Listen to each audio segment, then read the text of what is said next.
Hello, everybody. This is going to be a quick demo on how to make sense of the Mario extensions test suite and the output that you get there. And so, here's the description for how to do this assignment.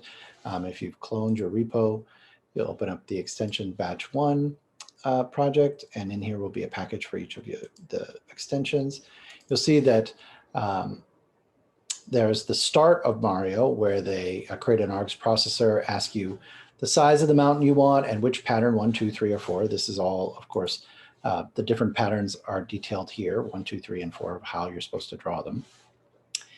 And then you're supposed to, sort of draw it right here. Or you're supposed to, fill in the implementation here where you print out these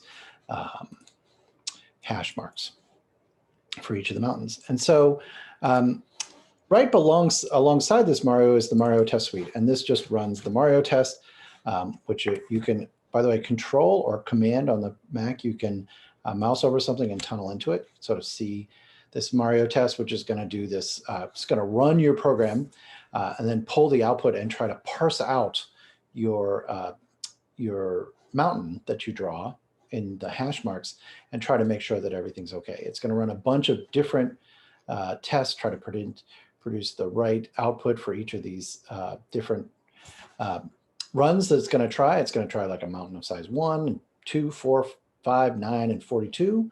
131 is ginormous, as you can see. And it's going to try each one of those for each of the different versions of the mountains that you have. And so when you run that, as you probably expect, we're not going to pass many of these things. So we can right click on it, run as JUnit test. And it's going to come over here and it's going to fire it up and it's going to run. It's going to be like, all right, so we're failing everything. Like I tried test pattern, size 1, pattern 1. I expected just a single hash mark. And what do you know? You didn't print anything. The difference between cleaned and raw is that it's trying to like take out extra new lines in case you have those by mistake, or if you have white space at the end of the line, it's going to take that out. It obviously has to keep the white space at the beginning of the line because of the nature of this assignment, where you have to sometimes put spaces at the beginning of the line. So so that's what it's going to show. It shows all these things. And a lot of times you can tell something like if you're passing all the pattern 1 tests, but failing all the pattern 2 tests and passing all the other ones, you know which pattern you need to look into. And so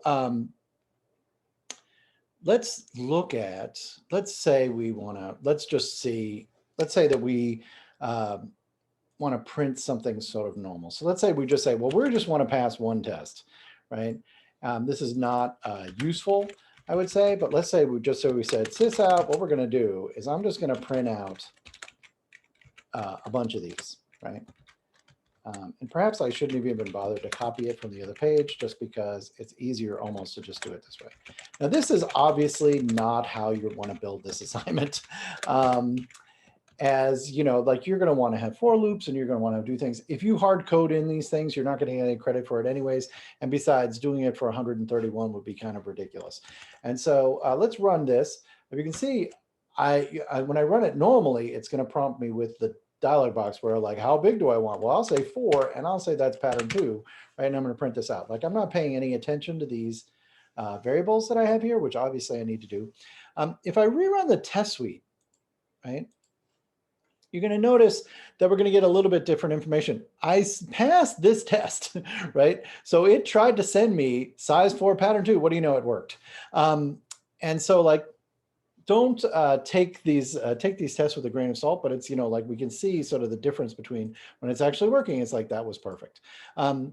What's happening on size 5 is you can see it's like going to try to print out some information. It's going to try to tell you some things like, tells you it was size 5, pattern 2, and incorrect number of lines were printed. What do you know? We're ignoring the fact that it's telling us that. If you look over here at this one, it's getting the right number of lines. However, the contents are wrong. And you can see that it's expecting these lines and we're printing these.